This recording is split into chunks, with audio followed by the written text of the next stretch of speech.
اللہ نے یہ حکم جو رکھا ہے یہ انسانیت کے لیے من حیث المجموع حکم ہے کہ پاکیزہ طیب چیزیں کھاؤ، اور پاکیزہ طیب چیزوں کے اندر دونوں چیزیں شامل ہیں۔ اللہ تعالیٰ نے انسان کی طبیعت کے اندر گندگی سے ایک تنفر رکھا ہے، حرام چیزیں کھانے سے تنفر رکھا ہے، ایک وہ بھی شامل ہے جن کی پوری فہرست بیان کی گئی کہ وہ جو اس طرح جس کا گلا گھونٹ کے مار دیا جائے یا جھٹکے سے مار دیا جائے، جس کو ذبح نہ کیا جائے، یہ سب کے سب ان محرمات میں داخل ہیں جو کہ طبعاً حرام ہے اور جن کا کھانا بالکل حرام ہے۔ اور پھر وہ بھی طریقے ہیں جو آپ نے سوال اٹھایا جو آج کی سوسائٹی میں ہمارے لیے زیادہ اہم ہو جاتے ہیں کہ چیز حلال ہے، اس کا اکتساب، اس کو کمایا حرام طریقے سے گیا ہے۔ بلا وجہ میں انسان ایک حلال چیز کو اپنے لیے حرام کرے، بلا وجہ میں انسان تجارت کے ذریعے آنے والے نفع کو اپنی کسی خیانت کی وجہ سے اپنے پر حرام کر کے، اور وہ اس حدیث کے تحت وہ داخل ہو جاتا ہے جس میں فرمایا کہ اس کا کھانا حرام، پینا حرام، پہننا حرام۔ یہ ضروری نہیں ہے کہ وہ آدمی شراب پیتا ہو یا حرام گوشت کھاتا ہوگا، وہی حلال جانوروں کا گوشت استعمال کرتا ہوگا، حلال چیزیں، لیکن اس نے جس طریقے سے حاصل چیز کی ہوں گی وہ چیزیں، وہ اس کے لیے طیب نہیں رہیں گی، وہ اس کے لیے خبیث بن جائیں گی۔ اور قرآن کریم میں اللہ طیب کیا ہوا؟ حلال بھی نہیں ہوں گی، پھر تو حلال بھی نہیں ہے۔ تو طیب کا مطلب یہ ہوا کہ پاکیزہ چیز، حلال کا مطلب ہوا جو چیز حلال ہے، تو ہر وہ چیز جو کہ طیب ہے وہ حلال بھی ہے۔ لیکن اگر ایک چیز حلال ہے اور آپ نے اس کو کسی ذریعے سے خبیث بنا لیا تو اب آپ کے لیے وہ چیز طیب نہیں رہی۔ اللہ نے آپ کے لیے حلال کیا تھا، میں نے اپنے عمل سے اسے حرام کر دیا۔ کتنی بڑی بدنصیبی کی بات ہے یہ، بالکل بدنصیبی ہے۔ اور قرآن کریم میں جو واضح حکم اللہ سبحانہ و تعالیٰ نے دیا، لا تاکلوا اموالکم بینکم بالباطل، نبی کریم صلی اللہ علیہ وسلم ارشاد فرماتے ہیں کسی کا مال اس کی رضامندی اور خوش دلی کے بغیر لینا حلال نہیں۔ آپ صلی اللہ علیہ وسلم نے یہاں تک تلقین فرمائی کہ جہاد کا موقع ہے اور لوگوں سے اپیل کی جا رہی ہے کہ جہاد کے لیے ہمیں فنڈ کی ضرورت ہے، تعاون کرو، تو آپ نے علل اعلان اس طریقے سے بات کرنے کو منع فرمایا کہ کسی شخص کے اوپر ایک بوجھ بن جائے اور وہ جبراً اپنے پاس سے پیسے دے رہا ہو، بلکہ فرمایا خوش دلی سے رکھو، دے سکتے ہو تو دے دو، نہیں دے سکتے تو اس کو کوئی لعن طعن کا شکار نہیں کیا جائے گا۔ اس قدر اہتمام رکھا گیا کہ دوسرے کی ملکیت میں موجود مال کو حاصل کرتے وقت کس قدر چیز کا اہتمام ہے کہ اس کی خوش دلی ہو۔ صاف فرمایا اللہ کے رسول صلی اللہ علیہ وسلم نے کہ کسی شخص کا مال اس کی خوش دلی اور رضامندی کے بغیر حلال نہیں۔ ہم لوگ جب یہ کام کرتے ہیں کہ کسی کا مال ناجائز طریقے سے بٹورتے ہیں، حرام طریقے سے حاصل کرتے ہیں، یا ہم سود کے ذریعے حاصل کرتے ہیں، جوئے کے ذریعے حاصل کرتے ہیں، حرام مال کی تجارت کے ذریعے سے، رشوت کے ذریعے سے، چاہے ہم اس کو کوئی سا بھی نام دے دیں، تحفے کا نام دے دیں، چائے پانی کا نام دے دیں، بچوں کے لیے تحفے کا نام کچھ بھی دے دیں، اگر وہ حرام ہے تو یہ بات یاد رکھیے کہ اللہ سبحانہ و تعالیٰ قرآن کریم میں طے فرما چکے ہیں۔ اللہ نے اپنے نبی کو حکم دیا کہ آپ لوگوں میں اعلان فرما دیجئے لا یستوی الخبیث والطیب، پاکیزہ اور خبیث چیزیں کبھی برابر نہیں ہو سکتی، وَلَوْ أَعْجَبَكَ كَثْرَةُ الْخَبِيثِ۔ یہ انسانی نفسیات بتا دی کہ جب کوئی چیز خبیث چیز بڑھ جاتی ہے تو انسانوں کو اچھی معلوم ہونے لگتی ہے کہ چلو بھئی اب تو عام سی بات ہو گئی ہے، اس کے باوجود وہ خدا کی نظر میں خبیث رہتی ہے۔ ٹھیک ہے، یعنی آپ کی بات کو آگے بڑھاتے ہوئے کہ اگر میرے پڑوس میں رشوت کی رقم آ رہی ہے، بہتات ہے اس کا، کثرت سے آ رہی ہے، اور اس گھر کے بظاہر جو مالی آسودگی اسے نصیب ہو رہی ہے، لیکن وہ فاقہ اچھا ہے جس میں جائز معاملات چل رہے ہوں، اللہ کی نافرمانی شامل نہ ہو، بالکل صحیح، تو وہ کثرت، وہ بہتات اس سے متاثر نہیں ہونا چاہیے، بالکل نہیں ہونا چاہیے۔ ٹھیک، بلکہ ایک ہمارے استاد یہ کہتے ہیں کہ کسی شریف عورت کو ایک بدکار عورت کے تمول سے پریشان ہونے کی ضرورت نہیں۔ بالکل درست، بالکل ایسی۔ ٹھیک ہے مفتی صاحب۔ ڈاکٹر صاحب اب ذرا سا اور آگے بڑھاتے ہیں بات، ویسے حلال اور طیب پہ میں چاہتا تھا ذرا سی گفتگو آپ اور فرمائیں کہ دونوں میں کیا ایک لکیر ہے بیچ میں، ذرا وہ ذرا کھول دیں ہمارے سامنے۔ اور ڈاکٹر صاحب یہ ذرا فرما دیجئے کہ ایک حلال کھانے والے کی نفسیات کیسے ڈیولپ ہوتی ہے اور ایک حرام کھانے والے کی نفسیات کیسے ڈیولپ ہوتی ہے، اور معاشرتی اثرات کتنے خراب پیدا ہوتے ہیں کہ ایک حرام کھانے والا آدمی اسراف میں مبتلا ہو جاتا ہے، معاشرے کو خراب کر دیتا ہے، معاشرے کا جو اسٹرکچر ہے وہ تباہ و برباد ہو جاتا ہے۔ ارشاد۔ دیکھیں جی، جہاں تک حلال اور طیب کی بات ہے، اللہ کریم نے قرآن پاک میں حلالاً طیبہ اس کو برابر میں اس کو استعمال فرمایا اصطلاحات کو۔ اور سورۃ المائدہ کی بات ہو رہی تھی تو سورۃ المائدہ میں اللہ تعالیٰ نے ایک سوال ہے کہ یسألونک ماذا احل لہم،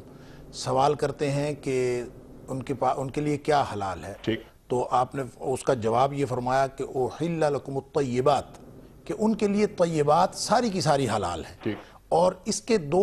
یعنی دونوں طرف دو پہلو ہیں اس مفہوم کے کہ ایک تو اللہ کریم نے جس چیز کو حلال ٹھہرایا ہے یا نبی پاک صلی اللہ علیہ وسلم نے حلال ٹھہرایا ہے وہ ساری کی ساری چیزیں طیب ہیں. اور دوسری بات یہ ہے کہ طیب ہوتی ہی وہ چیز ہے جس کو اللہ اور اس کے رسول صلی اللہ علیہ وسلم حلال ٹھہرا دے, دوسری چیز کبھی طیب نہیں ہو سکتی. اس میں فرق یہ ہے کہ ایک چیز اپنی نوعیت کے اعتبار سے بظاہر ٹھیک ہے, ہمیں ٹھیک نظر آ رہی ہے, لیکن وہ اللہ کے حکم کی وجہ سے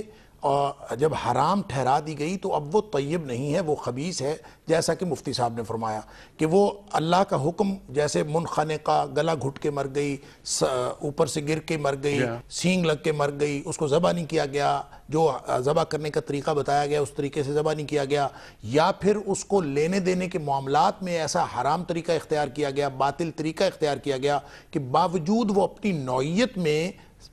جائز اور درست اور طیب ہونے کے وہ اپنے طریقہ کار کی وجہ سے یا اللہ کے حکم کی وجہ سے وہ اس کے بعد خبیث ہو جاتی ہے. دوسری ایسی بات بھی ہو سکتی ہے کہ انسان کی طبیعت کے اندر اللہ تعالیٰ نے انسان کی فطرت کے اندر طیب کی طرف, جو فطرت سلیمہ ہے اس کی بات ہو رہی ہے, اس طیب کی طرف رغبت رکھی ہے اور خبیث سے نفرت اور تنفر رکھا ہے. جیسا کہ کوئی چیز پڑی پڑی باسی ہو جائے, گل سڑ جائے, اب وہ اپنی نوعیت کے اعتبار سے طیب نہیں رہی, اگرچہ وہ حلال ہے, اس کے اوپر حرام کا کوئی حکم نہیں ہے کہ یہ حرام ہو گئی ہے, لیکن وہ طیب نہیں رہی اور انسان کی طبیعت کے اندر اس سے تنفر پیدا ہو جاتا ہے. کوئی بھی چیز جب اس کی گلی ہوئی کی وجہ سے, اس کی سڑاند کی وجہ سے انسان کی طبیعت کے اندر تنفر پیدا ہو جاتا ہے. لہٰذا اپنی نوعیت کے اعتبار سے بھی چیز وہ درست ہونی چاہیے اور اللہ کے حکم کے اعتبار سے بھی درست ہونی چاہیے. یہ حلالن اور طیبن کی دونوں کی ڈگری یا دونوں کی سطح یا دونوں کا لیول اس وقت پورا ہوگا جب وہ اللہ کے حکم کے اعتبار سے بھی ٹھیک ہو اور اپنی نوعیت کے اعتبار سے بھی ٹھیک ہو. وگرنہ اگر چیز اپنی نوعیت کے اعتبار سے ٹھیک نہیں ہوگی, بھلے اللہ کے حکم کے اعتبار سے وہ ٹھیک ہی ہو, لیکن وہ انسانی فطرت کے اندر تنفر ہوگا اور انسان اس کو استعمال نہیں کر سکتا, نہ ہی اس کو کھا سکتا. سبحان اللہ. ڈاکٹر صاحب اسی بات کو آگے بڑھاتے ہیں اور یہ سوال میرا آپ ہی سے ہے. ایک حلال چیز ہے, ایک جائز چیز ہے, اللہ تعالیٰ نے مجھے انعام دیا ہے, لیکن اس مال پر جس کے ذریعے میں یہ چیز حاصل کر رہا ہوں, کیا میں نے اس مال پر زکوٰۃ دی ہے؟ اگر میں نے اس مال پر زکوٰۃ دی ہے, وہ مال بالکل پاک ہے اور اس پاک مال سے میں اس نعمت کو استعمال کرتا ہوں زکوٰۃ ادا کرنے کے بعد, تو اس کو میں اس حلال کو طیب بنا دیتا ہوں. ایک چیز تو ڈاکٹر صاحب اس پہ کچھ فرمائیے. دوسری چیز جیسے آپ نے بہت اچھی بات فرمائی کہ جو رزق حرام ہے وہ انسان کی فطرت کے خلاف ہے, آپ نے فرمایا. میں ذرا سا اور فطرت کی جگہ غیرت کا لفظ بھی رکھ لیتا ہوں کہ ایک رزق حرام ہے, ایک رشوت ہے, ایک مال کو غلط طریقے سے حاصل کرنا ہے, زمینوں پہ قبضہ کرنا ہے, وہ بھی انسان کی غیرت کے خلاف کیا نہیں ہے؟ ارشاد. جی بالکل یہ ہے. دیکھیں مفتی صاحب نے ایک آیت کی طرف اشارہ کیا تھا. اللہ تعالیٰ نے قرآن پاک میں فرمایا ہے کہ یا ایھا الرسول کلوا من الطیبات واعملوا صالحا وانی بما تعملون علیم, کہ اللہ تعالیٰ نے نبیوں کو خطاب فرمایا کہ اے نبیو, اے رسول ہو, تم پاکیزہ چیزیں کھاؤ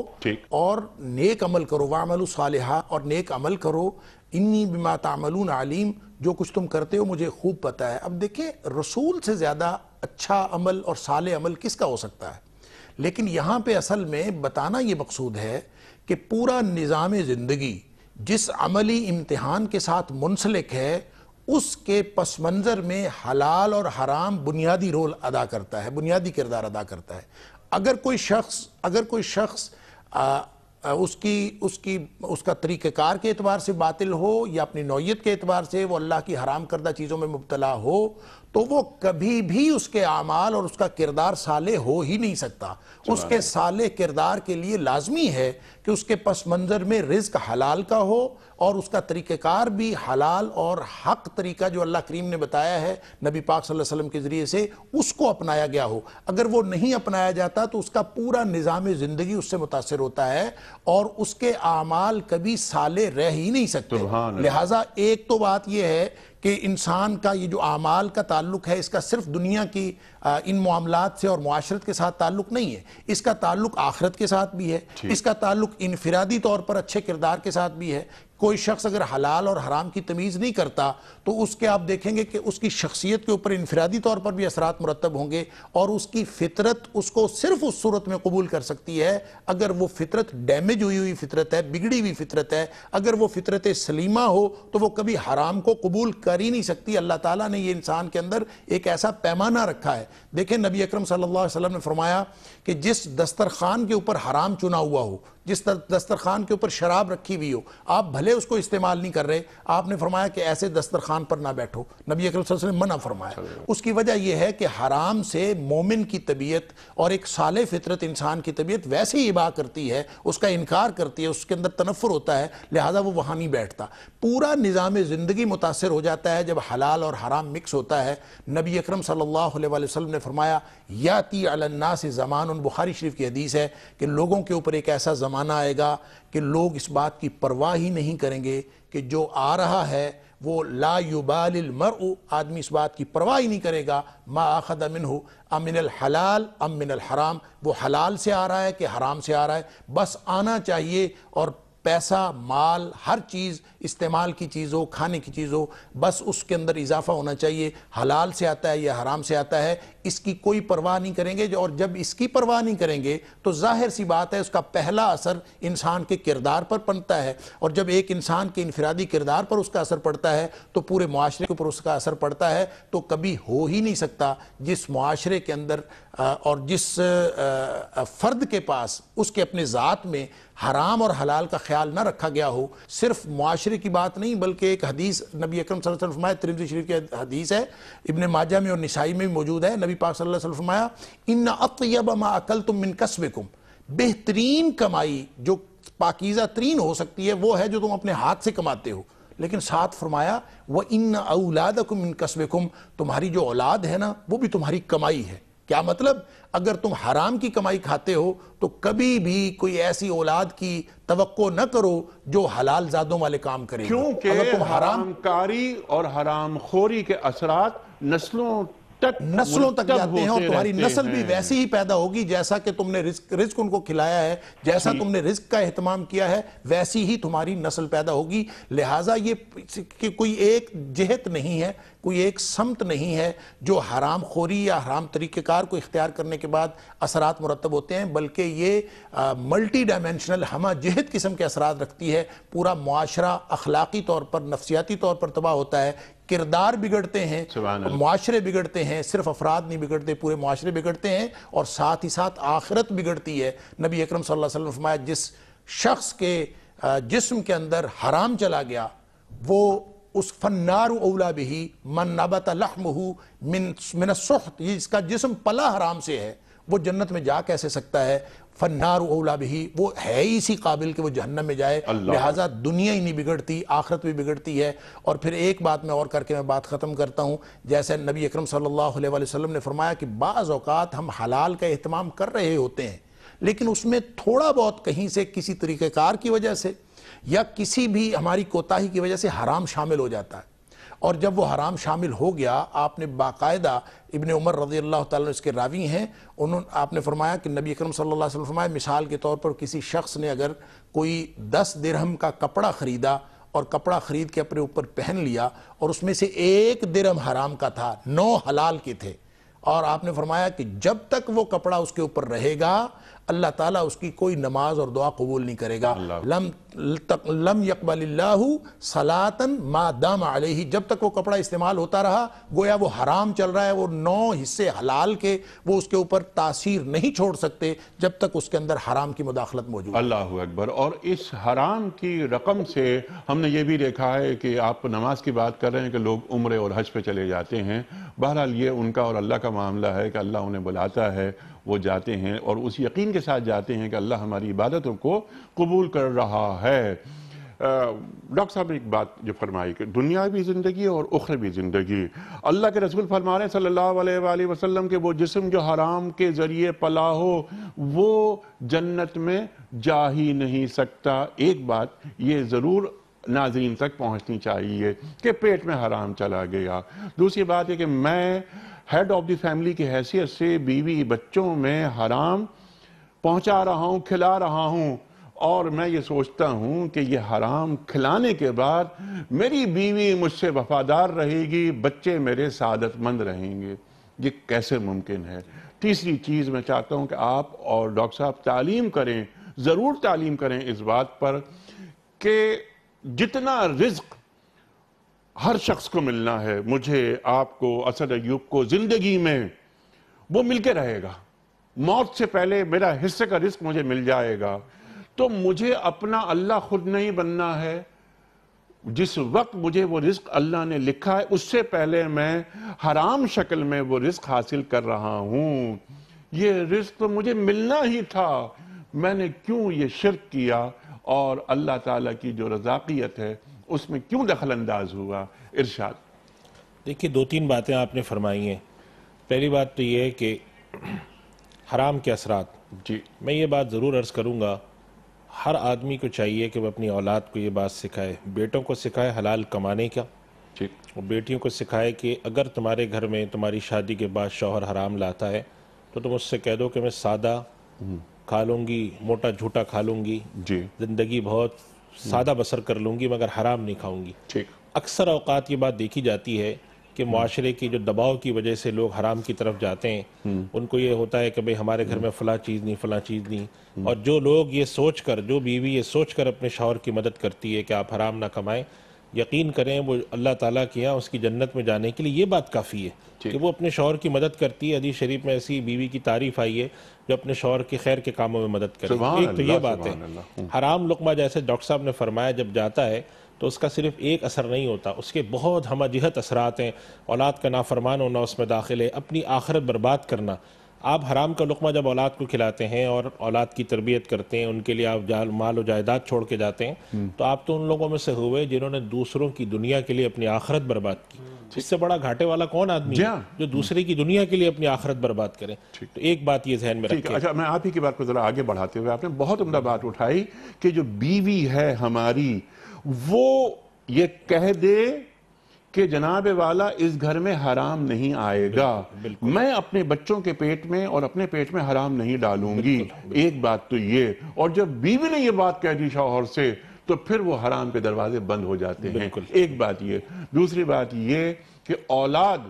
کھڑی ہو جائے باپ کے سامنے، ایک بیٹی کھڑی ہو جائے، بیٹی یہ کہے کہ جناب والا بابا اس گھر میں حرام نہیں آئے گا، اور جب بیٹی کھڑی ہو جاتی ہے تو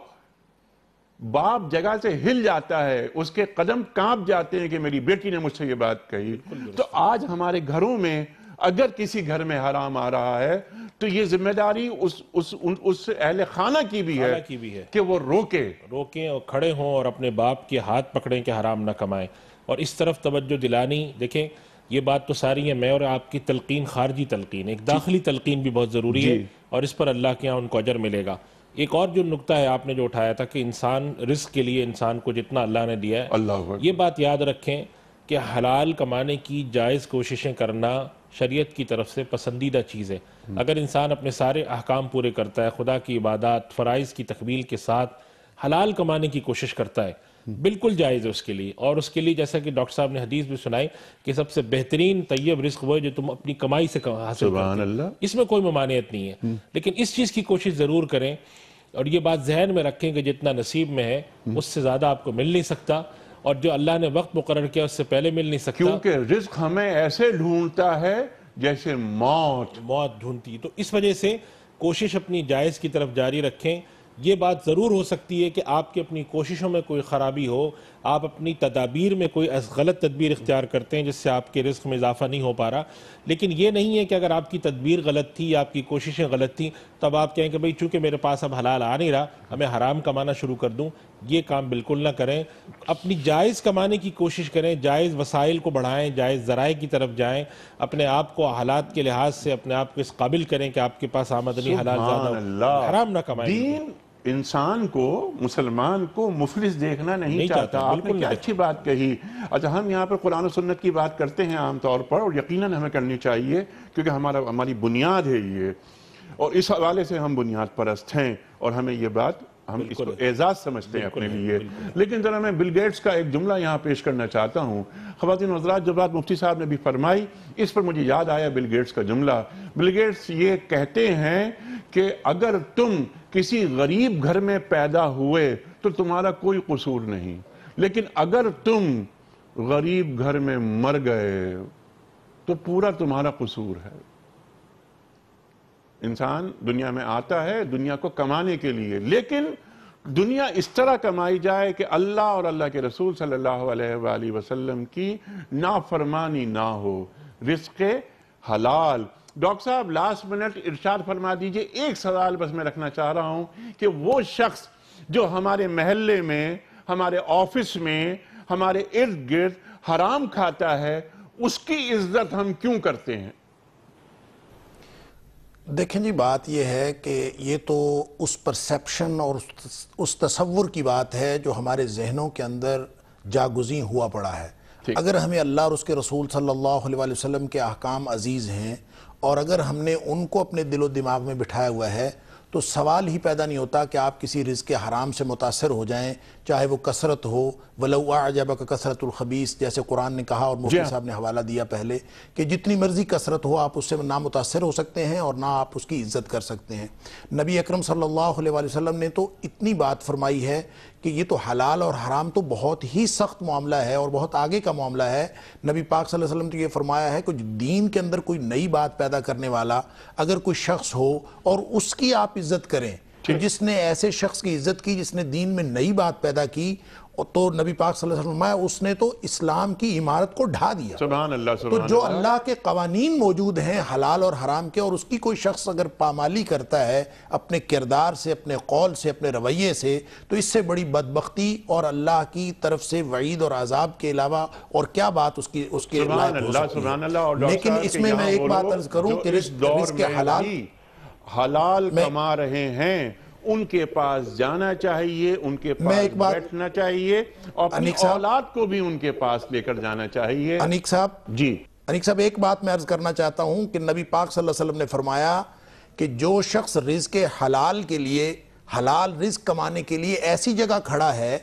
جو اس کے لائق شان نہیں ہے، اس کے سوشل سٹیٹس کے، اس کے مرتبے کے مطابق نہیں ہے، بلکہ کم تر وہ ہو کے کھڑا ہے صرف لیکن رزق حلال کے لیے. حرام ذرائع اس کو موجود ہیں لیکن وہ حرام ذرائع اختیار نہیں کرتا، وہ رزق حلال کے لیے اپنے سے کم تر مرتبے کو قبول کر لیتا ہے. ریڑھی لگا لی، کچھ کر لیا لیکن وہ محنت کر رہا ہے. تو نبی پاک صلی اللہ علیہ وسلم نے فرمایا اگر کوئی شخص اپنے مرتبے سے کم تر جگہ پر کھڑا ہے رزق حلال کے لیے، اللہ تعالیٰ اس کے اوپر جنت واجب کر دیتا ہے. سبحان اللہ. کیونکہ الکاسب و حبیب اللہ، محنت کرنے والا اللہ کا دوست ہے. نعت رسول مقبول صلی اللہ علیہ وآلہ وسلم. یا محمد محمد میں کہتا رہا، یا محمد محمد میں کہتا رہا، نور کے موتیوں کی لڑی بل گئی. یا محمد محمد، یا محمد محمد میں کہتا رہا، نور کے موتیوں کی لڑی بل گئی. آیتوں سے ملاتا رہا، آیتوں سے ملاتا رہا آیتیں. پھر جو دیکھا تو نعت نبی بن گئی. آیتوں سے ملاتا رہا آیتیں، پھر جو دیکھا تو نعت نبی بن گئی. کون ہے جو طلبگار جنت نہیں، یہ بھی تسلیم جنت ہے باغ حسین. کون ہے جو طلبگار جنت نہیں، یہ بھی تسلیم جنت ہے باغ ہنسی حسن جنت کو جب بھی سمیٹا گیا حسن جنت کو جب بھی سمیٹا گیا مصطفیٰ کے نگر کی گلی بن گئی یا محمد محمد میں کہتا رہا نور کے موتیوں کی لڑی بن گئی جب کیا تذکرہ حسن سرکار کا والضحیٰ پڑھ لیا والقمر کہہ دیا جب کیا تذکرہ حسن سرکار کا والضحیٰ پڑھ لیا والقمر کہہ دیا آیتوں کی تلاوت بھی ہوتی رہی آیتوں کی تلاوت بھی ہوتی رہی نعت بھی بن گئی بات بھی بن گئی یا محمد محمد میں کہتا رہا نور کے موتیوں کی لڑی بن گئی سب سے صائم زمانے میں مجبور تھا سب سے بے کس تھا بے بس تھا مجبور تھا سب سے صائم زمانے میں مجبور تھا سب سے بے کس تھا بے بس تھا مجبور تھا میری حالت پہ ان کو رحم آ گیا میری حالت پہ ان کو رحم آ گیا میری عظمت میری بے بسی بن گئی یا محمد محمد میں کہتا رہا یا محمد محمد میں کہتا رہا نور کے موتیوں کی لڑی بن گئی آیتوں سے ملاتا رہا آیتیں پھر جو دیکھا تو نعت نبی بن گئی ماشاءاللہ جزاک اللہ سبحان اللہ خواتین حضرات وقت یہاں مکمل ہو رہا ہے ہمارے آج کے پروگرام کا لیکن ابھی کوئز کا مرحلہ باقی ہے کل جو سوال ہم نے رکھا تھا اس کے صحیح جواب بتانے والوں کے مابین قرآن اندازی مفتی ارشاد صاحب فرمائیں گے اس محترم یا محترمہ کا نام جن کی خدمت میں ہم کتابوں کا تحفہ پیش کر رہے ہیں کل کا سوال کوئز کے حوالے سے یہ تھا کہ کس جنگ میں حفاظ کی کثیر تعداد شہید ہوئی تھی درست جواب جنگ یمامہ آج کا سوال نوٹ فرما لیجئے منافقین کا سردار کسے کہا جاتا ہے ابو جہل کو یا ابو لہب کو یا عبداللہ بن ابی کو جو درست جواب آپ سمجھتے ہوں روانہ فرمائیے ہمارے فون نمبر سے 00921 343 ہمارا دوسرا فون نمبر ہے 00921 3452709 ہمارا ای میل ایڈریس ps@duniatv.tv ہمارا SMS کا نمبر 3031 اور خواتین و حضرات اگر آپ واٹس ایپ کرنا چاہتے ہوں کوئی اپنا سوال روانہ کروانا چاہتے ہوں تو ضرور روانہ کیجئے ہم رکھیں گے اپنے معزز علماء کی خدمت میں کسی بھی پروگرام میں ہمارا واٹس ایپ کا نمبر ہے 009232182509194 قبلہ مفتی ارشاد صاحب اعلان فرما دیجئے ایک پرچی نکال کر کے آج کے ونر کون ہیں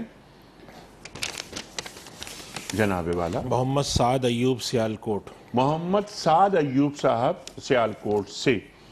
آپ کو بہت مبارک ہو۔ اختتام ہوتا ہے پیام صبح کا ایک قول پر، اور وہ قول ہوتا ہے صاحب نہج البلاغہ امیر المومنین حضرت علی مرتضیٰ کرم اللہ وجہہ کا۔ آپ فرماتے ہیں کہ بے قراری کچھ تقدیر الہی کو نہیں ہٹاتی لیکن اجر و ثواب کو ضائع کر دیتی ہے۔ بے قراری کچھ تقدیر الہی کو نہیں ہٹاتی لیکن اجر و ثواب کو ضائع کر دیتی ہے۔ کل تک کے لیے اپنے میزبان انیق احمد کو اجازت، خدا حافظ۔